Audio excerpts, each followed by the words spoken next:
Assalamualaikum warahmatullahi wabarakatuh. Di sini kami dari kelompok 10 akan mempresentasikan mengenai penilaian pembelajaran IPS SDMI yang beranggotakan Dwi Suci Fitriah, Dinda Wijayanti.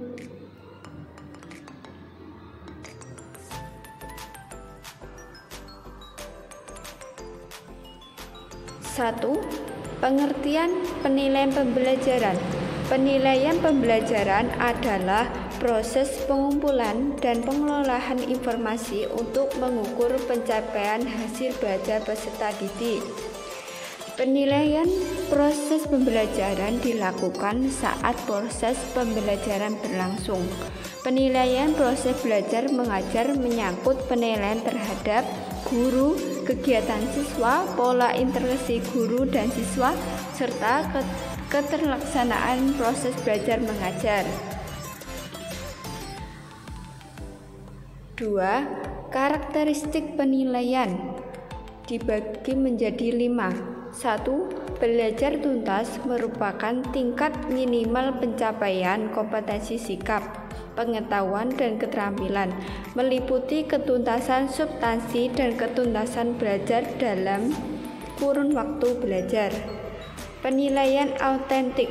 Penilaian autentik adalah pengukuran yang bermakna secara signifikan atas hasil belajar peserta didik untuk ranah sikap, keterampilan, dan pengetahuan.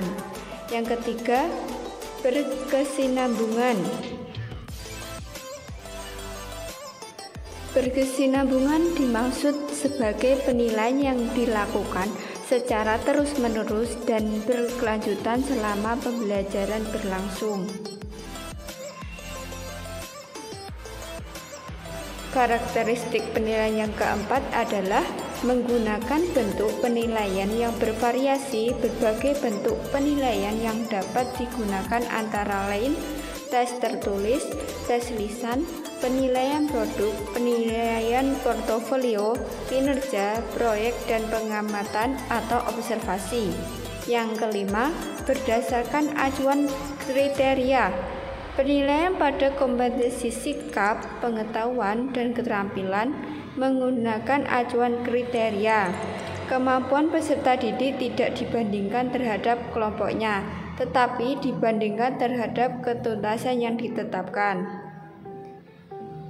Yang ketiga yaitu penilaian pembelajaran IPS di SDMI. Penilaian yang pertama yaitu penilaian kompetensi pengetahuan. Dibagi menjadi 2, ada kompetensi sikap spiritual dan juga penilaian kompetensi sikap. Kompetensi sikap spiritual. Aspek penilaian kompetensi sikap spiritual KI1 antara lain ketaatan beribadah, berperilaku syukur, berdoa sebelum dan sesudah melakukan kegiatan, dan toleransi dalam beribadah.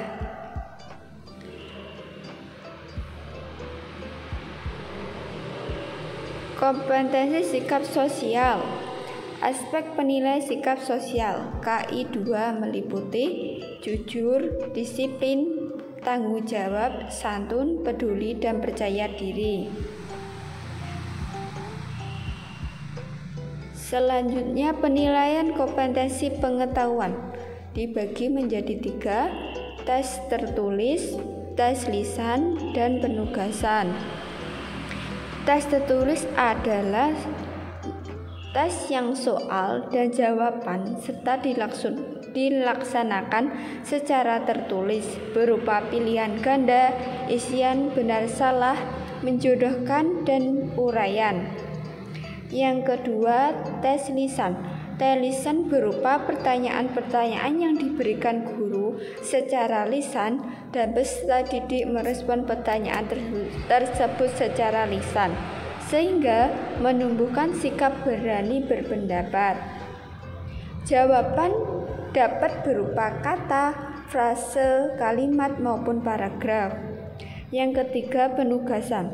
Penugasan adalah pemberian tugas kepada peserta didik untuk meningkatkan pengetahuan dari materi yang sudah dipelajari.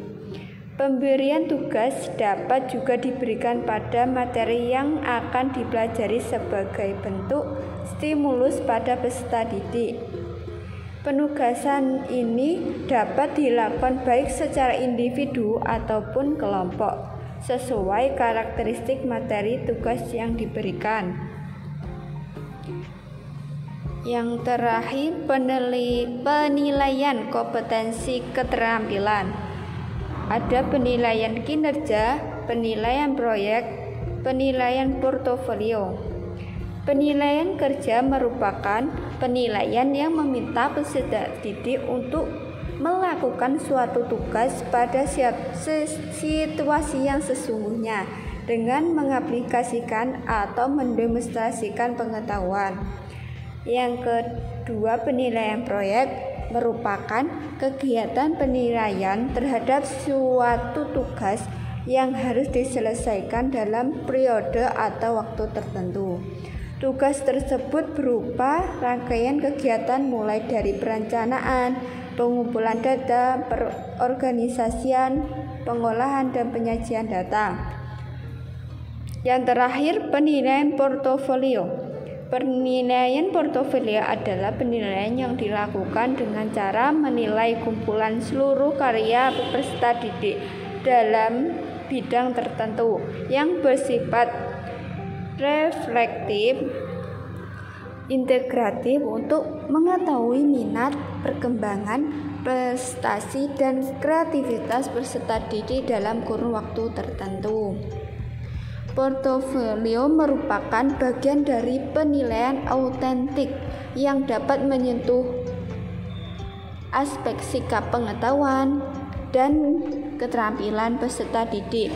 Bentuk dari portofolio dapat berupa stoma, berisi tugas-tugas, tulisan tangan, atau karangan siswa.